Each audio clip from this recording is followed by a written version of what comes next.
Você já teve um pensamento que simplesmente não ia embora? E que quanto mais você tentava ignorar, mais esse pensamento retornava? Então, na verdade, esses pensamentos não surgem do nada. Eles têm uma relação com o retorno do recalcado, que também tem uma relação com os nossos desejos e com a culpa.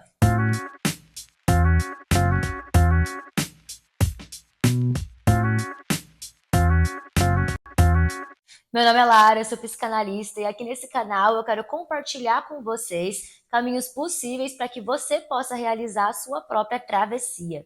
Então, na psicanálise, a gente diz que onde tem culpa, tem desejo. E demorou muito tempo para eu conseguir entender o que isso significava. Por isso que eu vim aqui compartilhar com vocês um pouquinho disso.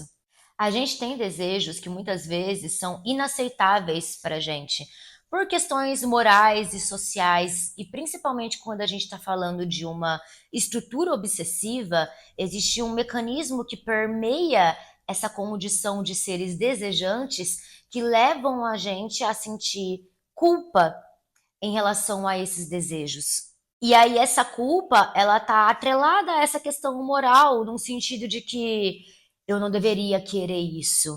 Como se alguns desejos que a gente tem fizesse da gente pessoas ruins.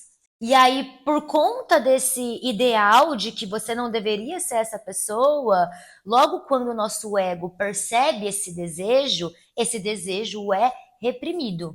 Ou melhor, esse desejo é recalcado. Só que, quando esse desejo é recalcado, ele não desaparece. Ele retorna, só que de forma disfarçada. E quanto mais a gente tenta recalcar, mais ele retorna. E assim ele vai encontrando condições dentro da nossa psique de se manifestar de formas diferentes. E aí eu vou desmiuçar um pouquinho isso daqui com vocês, porque eu acho tão fascinante esse mecanismo psíquico nosso, é tão requintado essa maneira de agir, essa maneira que a nossa mente encontra de fugir de nós mesmos. É interessantíssimo a gente entender esses desvios que a nossa mente dá. E também, principalmente nesse vídeo, eu quero trazer como que a gente pode lidar melhor com alguns pensamentos obsessivos. Então, primeiro, vamos entender um pouquinho sobre essa culpa? Então, o Freud explica que todos nós temos desejos ou até impulsos que a gente não consegue aceitar, principalmente por conta de uma norma social e por conta da nossa condição de termos que viver em sociedade. E aí esses desejos, eles entram em conflito com essas normas que a gente aprende desde a infância. E aí quando a gente é criança, a gente não tem repertório cultural para desejar com qualidade, se é que isso é possível.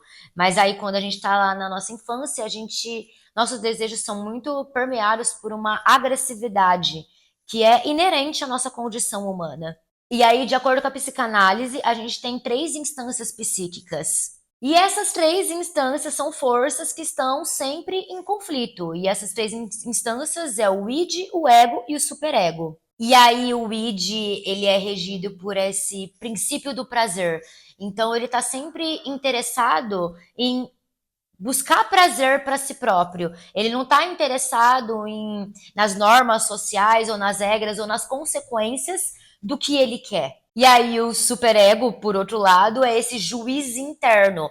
Ele é algo mais punitivo, que ele está sempre buscando impor censura. Então é a partir do superego que a gente sente essa culpa, para que a gente continue cumprindo com as normas sociais, para também ter esse benefício de viver em civilização. E aí o ego fica no meio dessa briga tentando equilibrar esse paranauê todo.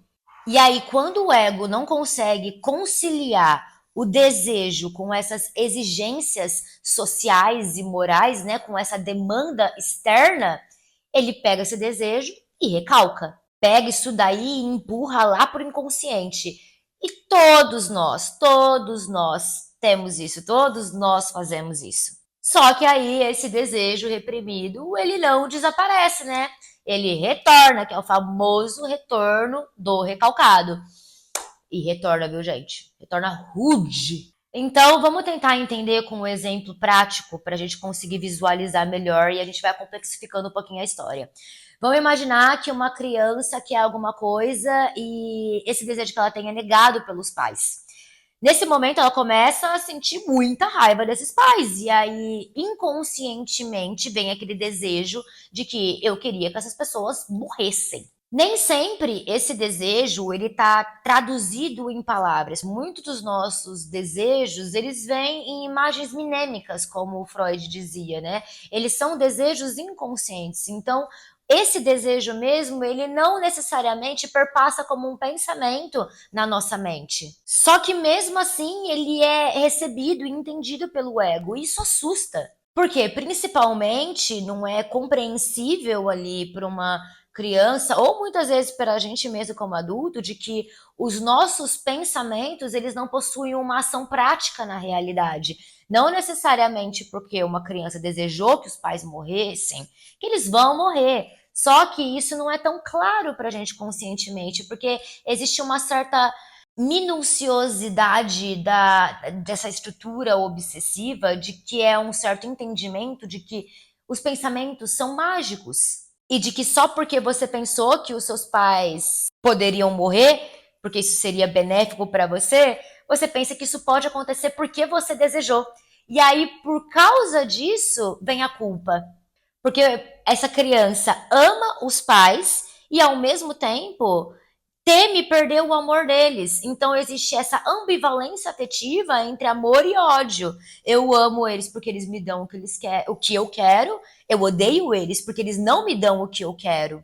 Só que aí, esse outro lado não é tão facilmente aceito dentro dessa estrutura. E aí é legal a gente entender isso porque fica muito claro uma frase que o Freud fala de que é que não somos senhores em nossa própria casa. Essa coisa que a gente quer negar que é próprio do nosso ser, mas que é próprio. Então, dentro desse mecanismo, dentro dessa agressividade, desse desejo de aniquilação da pessoa amada, que surge nessa necessidade de recalcar esse desejo, só que a culpa fica. E é aí que a gente entende, né, que onde tem culpa tem desejo. E aí, essa culpa não fica quieta, porque ela se expressa, ela se manifesta em alguns mecanismos de defesa. E aí, para explicar melhor, o desejo, ele retorna de forma disfarçada. Muitas vezes dentro do nosso sonho, como o Freud bem colocou no livro A Interpretação dos Sonhos, mas eu quero trazer para vocês algumas questões mais cotidianas para a gente entender melhor. Então, esse desejo, ele pode voltar a partir de um mecanismo que chama deslocamento, que tanto o desejo pode ser deslocado ou essa culpa mesmo pode ser deslocada para um outro objeto. Existe também a forma de uma dúvida obsessiva, que é essa necessidade de conferir tudo obsessivamente. Existe uma possibilidade também de uma paranoia leve, que é o medo desse desejo ser descoberto e essa culpa envolvendo tudo isso, fazendo com que isso se transforme em uma sensação de estar sendo observado. E aí também tem a possibilidade de alguns rituais compulsivos, que é o de tentar tapar o buraco que ficou desse desejo não realizado, dessa culpa que sente, tentando neutralizar essa sensação sem perceber. E aí eu tenho um exemplo pessoal para falar disso que eu acho que é bem interessante. Quando eu era criança, teve um dia que eu queria muito tomar um sorvete e a minha mãe não deixou. E eu fiquei com muita raiva dela. E com certeza, dentro dessa raiva, passou muitos desejos de aniquilação dela. Só que uma criança não tem aparato psíquico para lidar com esse desejo e fazer com que ele se transforme em algo simbólico dentro da linguagem para conseguir lidar com ele. Ou seja, eu não conseguia transformar isso em palavras para conseguir lidar com esse medo do desejo. E ninguém conseguiria, gente, porque criança não consegue fazer isso porque ainda não se inscreveu, não viveu o suficiente para conseguir ter experiência e conseguir lidar melhor com essa angústia do viver e também essas demandas externas. Ou seja, nesse momento, esse desejo de aniquilação e de destruição, de eu falar para mim mesmo que eu queria que essa mulher morresse, foi recalcado. Só que mesmo assim, depois que eu dormi de noite, no dia seguinte, eu fiquei me sentindo culpada sem saber por quê. E é interessante que à noite, antes de dormir, ao invés de eu ficar pensando, eu odeio a minha mãe, eu queria que ela morresse, eu fiquei pensando, quando eu tiver os meus filhos, eles vão tomar o quanto de sorvete eles quiserem.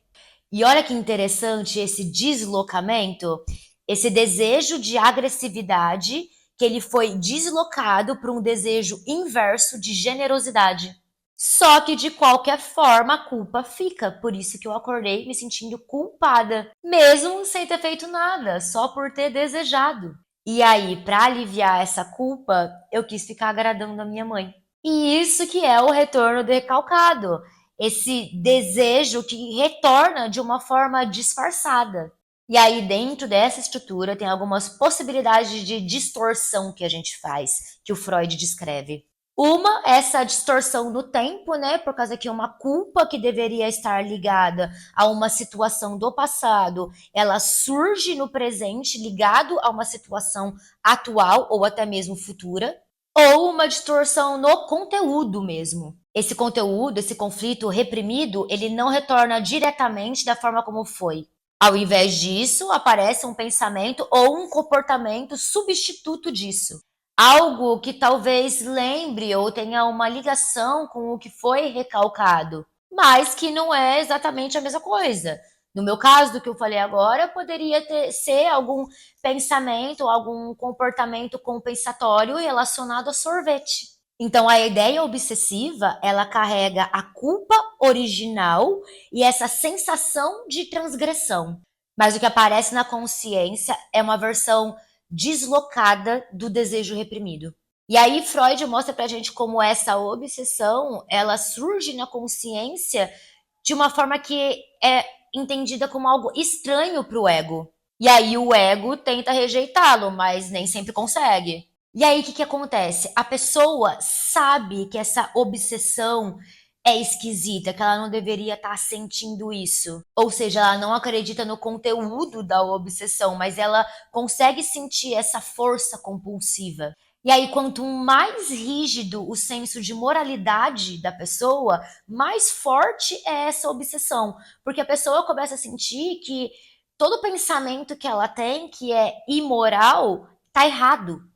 E aí ela se sente moralmente responsável por todos os seus pensamentos. E aí, se a pessoa tá fragilizada ou por um relacionamento abusivo, ou por uma frustração amorosa, ou por um episódio depressivo que tá passando na vida, por algum luto, seja o que for, a obsessão ganha mais força ainda. E aí, dentro desse cenário todo, o ego, ele entra numa luta para tentar, de qualquer forma, acabar com essa obsessão. E aí, isso acaba gerando novos sintomas, que é isso que a gente precisa entender. Todo sintoma é uma defesa do nosso mecanismo psíquico, não é um problema.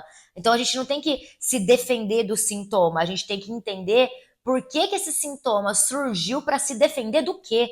E aí, para tentar combater essa obsessão, o ego, ele acaba criando novas compulsões, como, por exemplo, tentar se atrelar muito drasticamente a uma religião, para que a pessoa possa se purificar e parar de sentir essa culpa. Ou então, dentro ali de uma frustração amorosa, né, ficar verificando constantemente os stories e quem que a pessoa curtiu, e se a pessoa tá online, e se ela viu o que você fez, o que mandou, o que ela tá fazendo. Ou então criar alguns rituais protetores, por exemplo, acordar todos os dias de manhã e recitar para si mesmo uma lista de gratidão da sua vida.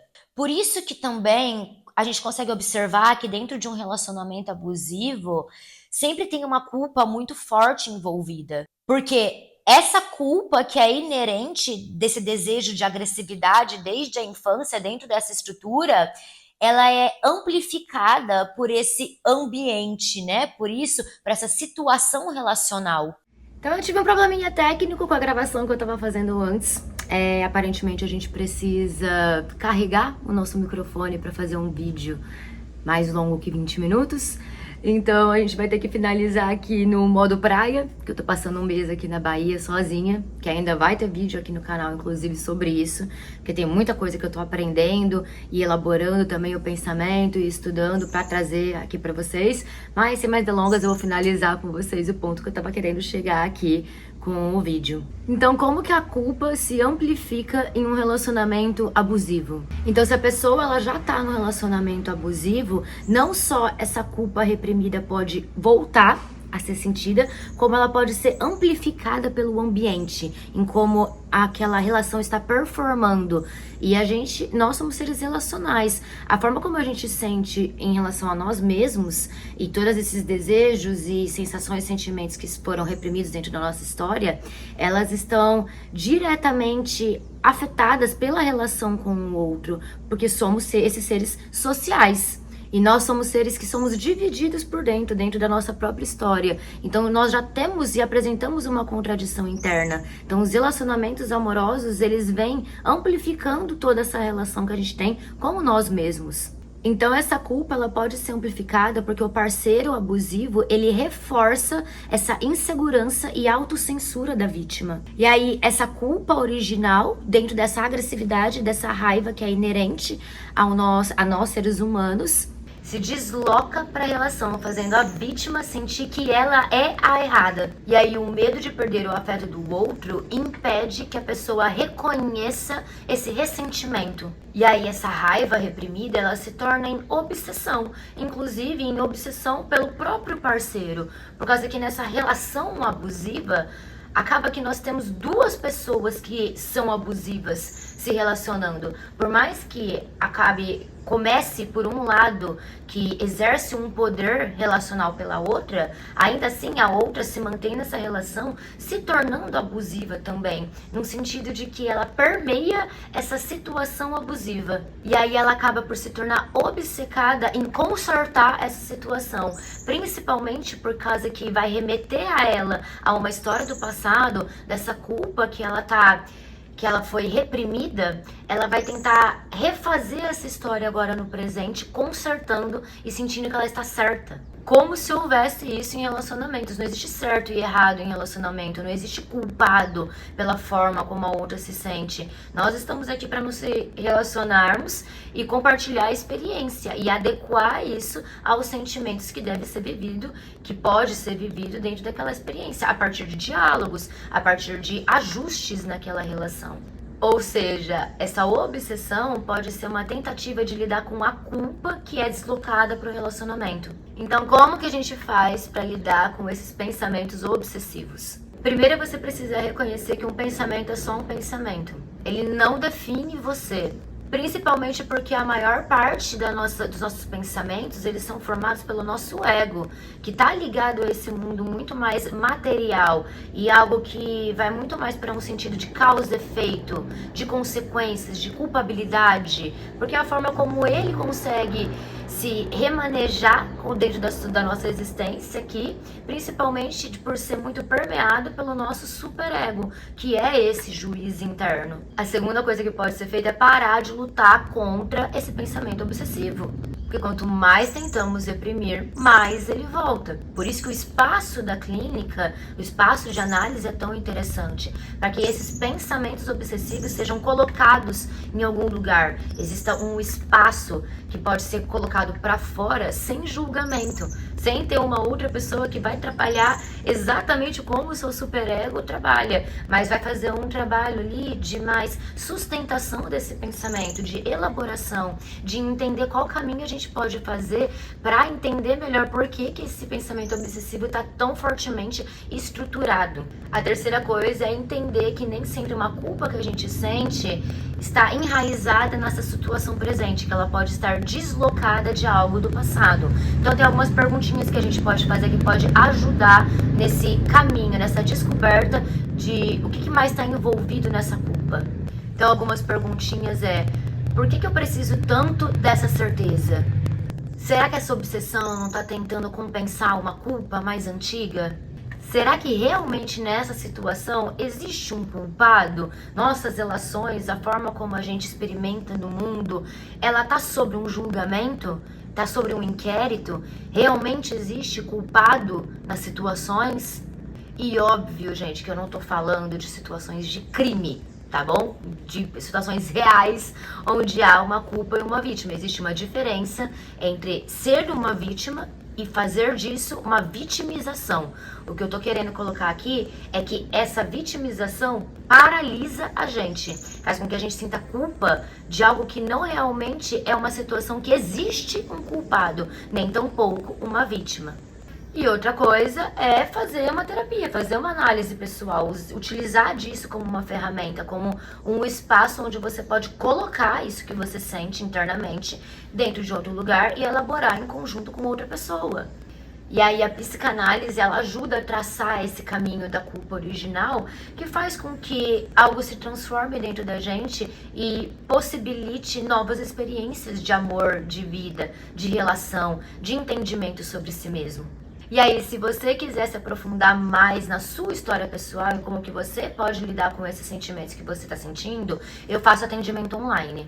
O link para você entrar em contato comigo tá na descrição do vídeo e também tá no meu perfil. Você também consegue me encontrar no Instagram por laralongini.psi. Então é só procurar por lá que você também consegue me chamar por lá. Ou você consegue acessar meu WhatsApp pelo link da bio. E você também consegue acessar o link para adquirir o meu livro Como Sobreviver a um Mundo Cruel, que eu falo bastante também sobre esse atravessamento cultural e tecnológico na nossa subjetividade humana a partir da filosofia contemporânea e da psicanálise. Mas fica tranquilo que eu falo isso de um jeito super bacana, super simples, que todo mundo consegue entender se prezar a fazer essa leitura, que é uma leitura muito essencial e muito interessante. E aí, agora me conta, você já teve algum pensamento obsessivo que parecia que nunca ia sair da sua cabeça?